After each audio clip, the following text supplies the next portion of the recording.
নমস্কার বন্ধুরা, bonggharanaয় আপনাদের সকলকে জানাচ্ছি স্বাগতম। আজ আমি একটা নতুন রেসিপি নিয়ে আপনাদের সামনে উপস্থিত হয়েছি। আজ আমি বানাবো ঝিঙে ভাপা, একটি ইউনিক রেসিপি। তো চলুন দেখে নেওয়া যাক কীভাবে তৈরি করতে হয় এই ইউনিক রেসিপি। এর জন্য আমি একটি মাঝারি সাইজের ঝিঙে ভালো করে ধুয়ে এইভাবে ছাল ছাড়িয়ে কেটে নিয়েছি। এরপর আমি নিয়ে নিচ্ছি একটি ব্লেন্ডার। আমি ব্লেন্ড করব, তার জন্য নিয়ে নিচ্ছি 2 টেবিল স্পুন পোস্ত, নিয়ে নিচ্ছি 1 টেবিল স্পুন সাদা সর্ষে।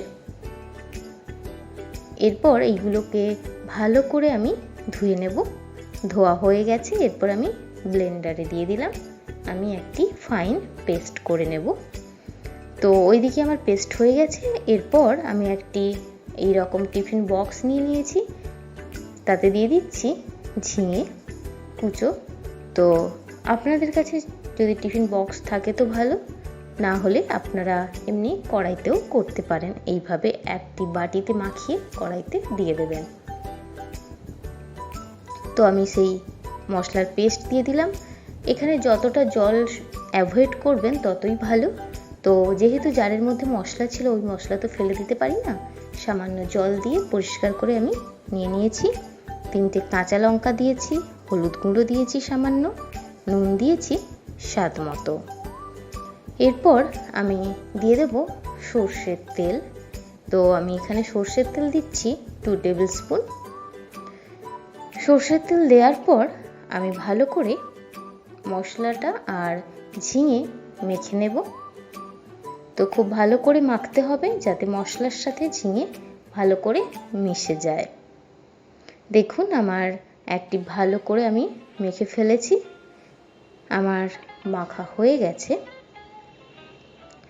তো যতটা জল অ্যাভয়েড করবেন ততই ভালো, জল না দেওয়াই ভালো। তাহলে যত জল কম দেবেন টেস্ট আরও বাড়বে। তো এইবার আমি দিয়ে দিচ্ছি 2 টেবিল স্পুন কোকোনাট মিল্ক। আপনাদের কাছে যদি মিল্ক না থাকে তো কোনো সমস্যা নেই, দেওয়ার দরকার নেই। তো আমি এখানে দিয়ে দিলাম 2 টেবিল স্পুন কোকোনাট মিল্ক।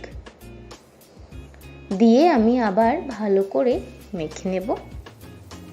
খুব ভালো করে মেখে নেবেন এটা, যাতে পুরো এই মিল্কটা পুরো ঝিঙের সাথে মশলার সাথে ভালো করে মিশে যায়।